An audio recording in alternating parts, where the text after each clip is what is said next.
Hello friends, good morning, जय स्वामीनारायण। स्वागत है તમારા એક નવા બ્લોગમાં। આજે આપણે બ્લોગની શરૂઆત થાય છે 11:30 વાગ્યાની અને આપણે રાજકોટ આવી ગયા છે। કેટલા દિવસથી આ રાજકોટ અમે આવી ગયા છે। આ વખતે તો ગામડે આપણે બહુ ફરવા નથી ગયા, કામ હાટું થઈને ગામડે જતા હતા। 2 વાર લગ્નમાં ગયા અને પછી અમારે નમોબેનના કાગળિયા કરવા હાટું ગયા હતા। તો હવે ફરીથી આપણે આવી ગયા છે રાજકોટ। આના પહેલાં પણ કીધું હતું કે હવે આપણે ગામડે જવાનું થતું નથી, કંઈ કામ હશે તો જ જાશું। પણ નમસ્વીના અમારે જાતિના દાખલા ને એવું બધું કરાવવાનું હતું, રાજુને નમુને બધાના બાકી હતા, તો એ હાટું થઈને આપણે ગામડે જવું પડ્યું હતું। તો એ બધું કામ કમ્પ્લીટ થઈ ગયું છે। હવે તો નમુને અમારે સ્કૂલ પણ ખુલી જશે થોડાક દિવસમાં, તો હવે તો લગભગ ઓછું જવાનું થશે, કેમ કે બહુ પૈસા વાપરી નાખ્યા ને બહુ ગામડે પણ ફર્યા, બરાબર। તો ચાલો હવે આવી ગયા છે રાજકોટ ફરીથી। હવે આપણે ટિફિનમાં તો લાગી ગયા છીએ, પણ સાફ સફાઈ ને એવું બધું ઘણું બધું કામ ચાલુ છે। તો ચાલો આખો દિવસ આપણે ટિફિનમાં શું બનાવ્યું તમારા સાથે શેર કરીશ। વિડીયો છેલ્લે સુધી જોજો અને જો તમને અમારા વિડીયો ગમે તો લાઈક અને સબસ્ક્રાઈબ કરી દેજો। તો અહીંયા જોઈ શકો છો અમારા નિમિષાબેન રાજકોટ જોવા માટે આવ્યા છે, તો એ અત્યારે કામ કરી રહ્યા છે નમુબેન સાથે। નમુબેન અમારે સલાડ સુધારી રહ્યા છે અને હું અહીંયા અત્યારે દાળ ભાત બાફી રહી હતી। તો અહીંયા ભાત આપણા બફાઈ ગયા છે, સાથે અહીંયા દાળ અને બટેકાનું શાક બનાવવાનું છે રસાવાળું। ટમેટા પણ કટિંગ થઈ ગયા છે। બટેકાનું શાક એટલા માટે બનાવવાનું છે કેમ કે આજે સ્કૂલમાં મીટિંગ હતી, તો મીટિંગમાં ગયા હતા તો બીજું કાંઈ શાક બનાવે એવું એ નથી। બટેકાનું શાક આ કઠોળ ફટાફટ થઈ જાય। મગ બનાવવાના હતા પણ મગ અવેલેબલ નથી, બટેકા હતા, તો મેં કીધું લાવો સરસ મજાનું રસાવાળું બટેકાનું શાક બનાવી દઈએ, એટલા હાટું થઈને બટેકા સુધારેલા છે। તો ચાલો આપણે મસ્ત મજાનું બનાવીએ આપણે બટેકાનું શાક। ને અમારા અહીંયા પાંડુભાઈ પણ રેડી થઈને આવી ગયા છે। કેટલા ટાઈમ પછી તમને અમારા પાંડુભાઈ જોવા મળશે, જોઈ શકો છો તમે, કેમ કે કેટલા દિવસથી આપણે ઘરમાં નહોતા ને, તો એમના જ ભરોસે ઘર હતું, તો ઘરને તો જો એમને સમજો કેવું કરી મૂક્યું હતું ઉકેળા જેવું, બરાબર। કપડાં પણ નમુએ કાલે ધોયા, તો આજે એમને જોયો ધોયેલા કપડાં પહેર્યા હે, નહીં તો કેટા ગામમાં જઈને જે કેવું કે કાંઈ કામ નથી, બરોબર। તો અત્યારે એમને કપડાં બપડા ધોઈને પહેરે છે, એ નમો આવ્યા હતા એને કંઈ કપડાં બપડા ધોતા નથી, બરોબર। એ વાત પહેરે જો જો જુઓ જોયું। તો એ ભાઈ હમણાં દુકાને જવા માટે તૈયાર થઈ ગયા છે। તો ચાલો આપણે ફટાફટ દાળ વઘારે ને બટેકાનું શાક। તો ચાલો ફ્રેન્ડ્સ, ભાત બફાઈ ગયા છે, તો ભાતને આપણે એકવાર ફેરવી અને રાખી દઈશું નીચે, અને દાળ પણ બફાઈ ગઈ છે, તો દાળનો કરી લઈએ વઘાર અને પછી આપણે એમાં બટેકા બાફવા માટે રાખવાના છે। ચેક કરી લઈશું તો હા, દાળ બફાઈ ગઈ છે। અને આજે લગભગ મારે બજારમાં પણ જવાનું થશે, કેમ કે કુકરની રીંગને એવું બધું લઈ આવવાનું જો બગડી ગઈ છે। જોઈએ ટાઈમ હશે, તડકો ન હોય, છાયડા જેવો હશે ને તો જાવ, બપોર વચ્ચે બહુ તડકો પડે, ક્યાંય જવાતું નથી। પણ અમારા નિમિષાબેન થોડાક દી રોકાવા આવ્યા ને, તો આપણને થોડીક રાહત રહે કે આપણે જઈ આવે એમ બજારમાં, તો વાંધો ન આવે। તો જાશું, જોઈએ કેવો ટાઈમ દે, વહેલી રસોઈ થઈ જાય તો જોઈએ, કેમ કે બપોર પછી નમસ્તે સાથે અમારે જવાનું છે, દવાખાને પણ જવાનું છે, એટલા હાટું થઈને દવાખાને પણ જવાનું છે સિવિલમાં। હા, એ ખમણવાનું છે ભાઈ, તો ક્યારે જવાનું એ ખબર નથી, એટલે જવાનું પણ થાય, ફોન આવે એના પર આધારિત રહેશે। તો ચાલો દાળમાં બ્લેન્ડર કરી લઈએ અને ગ્રેવી પણ કરી લઈએ।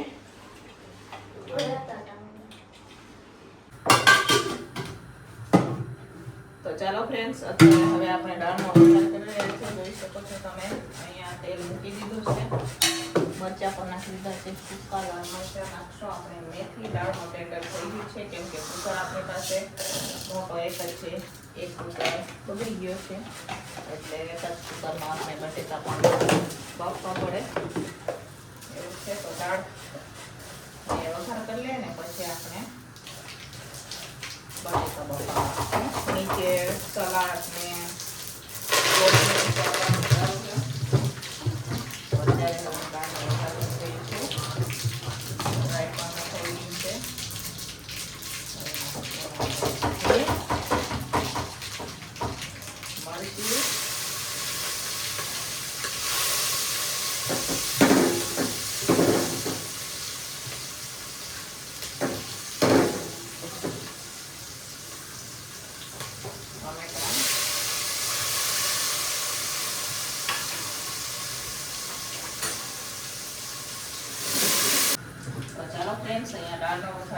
ગયો છે.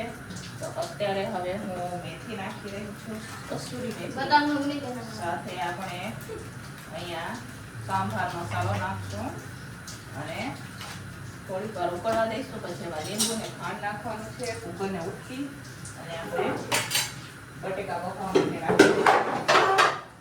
તો ચાલો, નમુબેન અમારે અહીંયા કુકર ઉટકી રહ્યા છે અને મીસાબેન અમારે અહીંયા લોટ બાંધી રહ્યા છે અને આપણે દાળ ઉકાળી રહ્યા છે.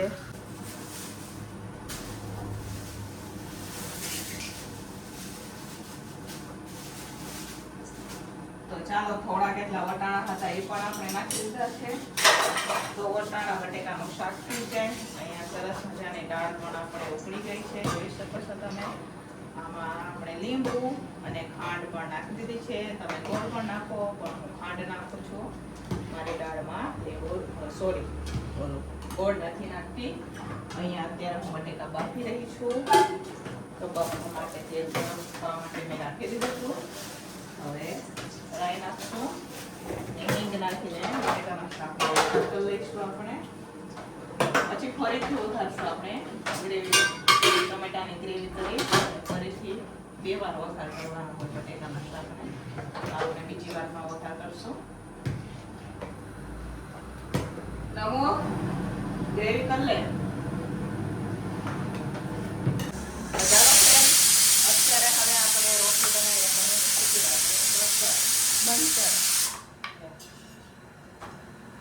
તો ચાલો ફ્રેન્ડ્સ, અત્યારે હવે આપણે રોટલી બનાવવાની શરૂઆત કરી દીધી છે. 11:30 વાગી ગયા છે. બટેકા બફાય એટલી વારમાં રોટલી બની જશે. તો અહીંયા આપણે ગોળા પણ કરી લીધા છે, સરળ થઈ ગયું છે, જોઈ શકો છો. ઉપર રોટલી શેકવાનું ચાલુ છે. તો ચાલો ફટાફટ હવે આપણે બનાવી દઈશું રોટલી. બટેકા બફાય એટલી વારમાં રોટલી બની જાય ને પછી બટેકાના શાકમાં વઘાર કરી દઈશું. તો ચાલો ફ્રેન્ડ્સ, અત્યારે હવે આપણે બટેકાના શાકમાં વઘાર કરી રહ્યો છે. ટમેટાની ગ્રેવી થઈ ગઈ છે. અહીંયા આપણે વઘારમાં રાઈ, જીરું, આખા મસાલા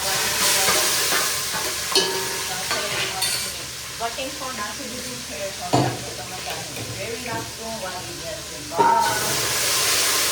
ટમેટાની ગ્રેવી પણ નખાઈ ગઈ છે. અહીંયા સરસ મસાલા બટેકા પણ થઈ ગયા છે. હવે ગ્રેવીમાં કરશું આપણે મસાલા. તો મસાલામાં લાલ મરચું પાવડર નાખશું, થોડું કરી નાખશું કેમ કે આપણે બાફતી વખતે બી નાખેલું છે. થોડી જેટલી હળદર નાખશું. તો હળદર પણ ગ્રેવી માટે નાખશું. સાથે આપણે મીઠું નાખશું. બટાકા બાફતી વખતે મીઠું નાખેલું છે એટલે ગ્રેવી માટે મીઠું નાખશું આપણે.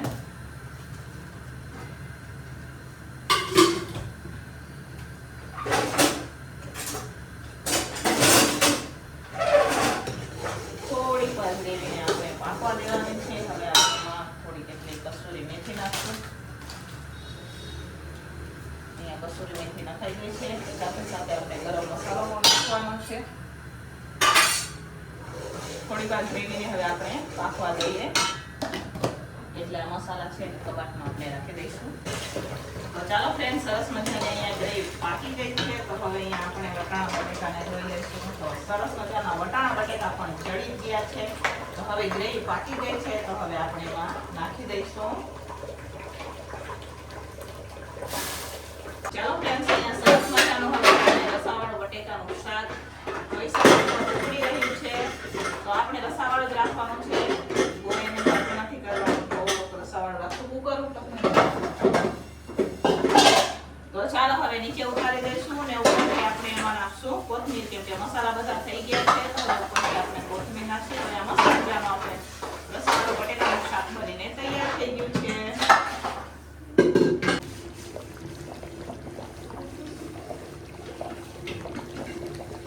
તો ચાલો ફ્રેન્ડ્સ, બપોરનું ટિફિન બનીને તૈયાર થઈ ગયું છે. તો ચાલો હું તમને બતાવું. અહીંયા મસ્ત મજાની આપણે દાળ બનાવેલી છે, જોઈ શકો છો તમે. સરસ મજાની દાળ છે. સાથે અહીંયા આપણે રસાવાળું બટેકાનું શાક બનાવેલું છે. સાથે અહીંયા ભાત છે, રોટલી છે, સલાડ છે. તો બપોરે બટેકાનું શાક એટલા હાટું થઈને બનાવ્યું કેમ કે ઊંઘ ગઈ હતી મીટિંગમાં. તો મીટિંગમાં ગયા હતા તો થોડુંક મોડું થઈ ગયું. તો એટલા હાટું થઈને આપણે ફટાફટ રસાવાળું બટેકાનું શાક બનાવી દીધું કેમ કે બટેકાનું શાક ઇમરજન્સીમાં બની જાય, બરોબર. એટલા હાટો થઈને આપણે બટેકાનું શાક બનાવ્યું હતું. તો ચાલો હવે બટેકાનું શાક પીવાની બધી રસોઈ થઈ ગઈ છે. તો ફટાફટ હવે આપણે ટિફિનો ભરી દઈશું. તો ચાલો ફ્રેન્ડ્સ, ટિફિનો ભરાઈને વહી ગઈ છે. અત્યારે હવે હું ઘઉં કાઢી રહી છું. જોઈ શકો છો ઉપરથી મોટું બાટકું ઉતારી દીધું તો આપણને. તો હવે થોડાક અલગ અલગ કરી દઈએ તો રોટલીનું ને ભાખરીનું દળાઈ જાય.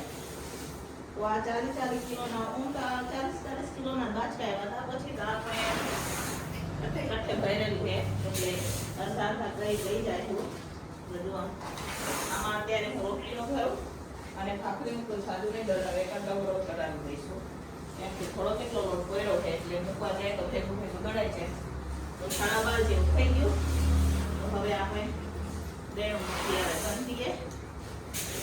રોજ થઈ ગયો છે પૂરો. સાંજે જોશે ને આપણે તો હમણાં મૂકી આવે તો સાંજે દળાઈ જાય. બરાબર,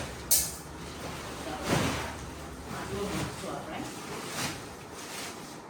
બાંધી દઈએ. હવે ભાખરીને કાઢી દઈએ. તો ચાલો ફ્રેન્ડ, સાંજના વાગી ગયા છે 6 સાંજના. તૈયારી થઈ ગઈ છે અને ગેસ પણ નથી સળગતો. તો સાંજના ટિફિનમાં હું અત્યારે બનાવી રહી છું આખા રીંગણ બટેકાનું શાક. ઢાંકણું બી લઈ લેજે. અને નમુ અને રાજુ ગયા છે દવાખાને ને હું ને નિમિષાબેન અમે આખા રીંગણનું શાક બનાવી રહ્યા છે. એમાં બટેકા પણ છે કેમ કે 2-3 ભાઈઓ છે એ રીંગણ નથી ખાતા. એમ ના ખતાઈને બટેકા પણ નાખ્યા છે આપણે. બરાબર, તો ચાલો પહેલા તો બાફી લઈશું, પછી મસ્ત મજાનું ગ્રેવી વાળું શાક બનાવીશું.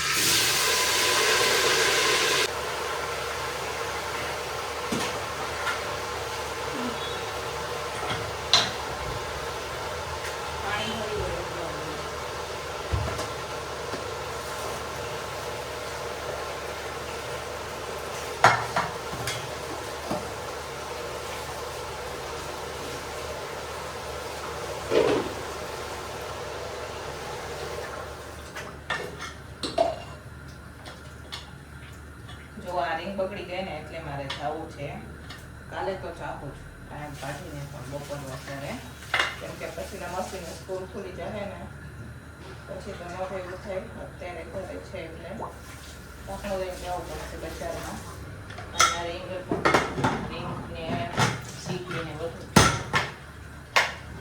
એટલા ટાઈમથી બજારમાં ગયા નથી એટલે જો શીખીને બી કેપેસિટી પૂરી થઈ ગઈ હવે એટલે જવું પડશે. તો ચાલો બફા દઈએ હવે આપણે રીંગણને અને ટમેટાની ગ્રેવી કરી દઈએ. તો ચાલો ફ્રેન્ડ્સ, રીંગણ બફાઈ ગયા છે આપણા. તો હવે અત્યારે હું શાકનો વઘાર કરી દઈશું. જોઈ શકો છો તમે. તો તપેલું આપણે લીધું છે, આપણે જેમાં વઘાર કરીએ ને એને ફાટી ગયું એ વાસણ. તો હું અત્યારે બનાવી રહી છું. તપેલામાં લેવા જવાનું છે ટાઈમ નથી. બરાબર, તો જો આમાં તપેલામાં આપણે મસ્ત મજાનું શાક બનાવશું. મોટું છે પણ એ બહુ મોટું થઈ જાય તો એમાં નથી વઘાર કરતા. તપેલામાં આપણે વઘાર કરશું. તો અહીંયા તેલ ગરમ થવા માટે રાખી દીધું છે. તો ચાલો ફ્રેન્ડ્સ, અહીંયા સરસ મજાનું હવે શાક બનીને તૈયાર થઈ ગયું છે. લાસ્ટમાં ઉપરથી આપણે કોથમીર નાખશું. હવે આપણે ખીચડી બનાવવા માટે કુકરને રાખી દઈશું. ઢીલી ખીચડી બનાવવાની છે. તો ચાલો ફટાફટ શાકનો ગેસ કરી દીધો છે બંધ. હવે આપણે બનાવશું ખીચડી. તો ચાલો ફ્રેન્ડ્સ, આનો ટિફિન બનીને તૈયાર થઈ ગયું છે. રોટલી પણ આપણે બનાવી દીધી છે. તો ચાલો હું તમને બતાવું આપણે કેટલી વસ્તુ બનાવેલી છે સાંજના ટિફિનમાં. તો અહીંયા મસ્ત મજાનું ગ્રેવી વાળું આપણે આખા રીંગણ બટેકાનું શાક બનાવેલું છે, પાકો સંભારો બનાવેલો છે, રોટલી છે, સાથે અહીંયા આપણે સરસ મજાની ઢીલી ખીચડી બનાવેલી છે. જોઈ શકો છો. તો ચાલો 8 વાગી ગયા છે. ટિફિનવાળા ભાઈ ટિફિન લેવા માટે પણ આવી ગયા છે. તો હવે ફટાફટ આપણે ટિફિનો ભરી દઈશું. અહીંયા ટિફિનો રખાઈ ગઈ છે. બાકીના ટિફિન આપણે લેવાની બાકી છે. તો ફટાફટ પહેલા તો ટિફિનો ભરી દઈએ આપણે અને પછી મળીએ થોડીક જ વારમાં. નમૂને રાજુ દવાખાનેથી આવ્યા નથી. શું રિપોર્ટ આવે હું આગળ વિડીયોમાં તમને જણાવું. બરોબર, MRI કરાવવા ગયા છે. નમૂને બીજી વાર MRI થાય છે. 2-3 વર્ષ પહેલા પણ થયો હતો. આજે ફરીથી MRI કરાવવા ગયા છે. આવશે એટલે હું તમને કહીશ. બરાબર, તો ચાલો ફટાફટ પહેલા આપણે ટિફિનો ભરીએ. તો ચાલો ફ્રેન્ડ્સ, રાતના વાગી ગયા છે 10 અને અમે લોકો જમી કરીને નવરા થઈ ગયા છે. નમુ પણ અમારે આવી ગઈ છે દવાખાનેથી. તો જે MRI નો રિપોર્ટ કરાવ્યો એ રિપોર્ટ આવ્યો નથી. કાલે જઈએ અને પછી કાલે ડોક્ટરને પણ બતાવવા જવાનું છે. તો સારું છે, નમુને કંઈ વાંધો નથી પણ પગમાં દુખ્યા રાખે એટલા હાટું થઈને નમુને રાજુ દવાખાને લઈ ગયા હતા. તો એ આવી ગયા છે હમણાં 9 વાગે આવ્યા ને 9 વાગે આવી ગયા હતા. નમુ બેન અમારા રસોડામાં કામ કરી રહ્યા છે અને સીટી સ્કેનના રિપોર્ટ આવી ગયા છે. પણ હવે ડૉક્ટરને બતાવશું તો ખબર પડશે. એમઆરઆઈના રિપોર્ટ કાલે 10 વાગે આવશે. પછી બપોરે 12:30 દવાખાને આપણે જાશું. પછી ડૉક્ટર શું કહે એ હું તમને નેક્સ્ટ વિડીયોમાં કહીશ. બરાબર? તો ચાલો, અત્યારે તો અહીંયા ગુવાર વીણવાનું ચાલે. તો હવે ફટાફટ આપણે ગુવાર વીણશું, પછી મૂકશું. તો લગભગ 11 જેવું થઈ જશે, 10 વાગી ગયા છે. તો ચાલો ફ્રેન્ડ્સ, હવે આપણે પણ આ વિડીયોને કહીએ છીએ કરશું. મળશું પાછા કાલે એક નવા વિડીયો સાથે. ત્યાં સુધી બધાને જય સ્વામિનારાયણ. Good night.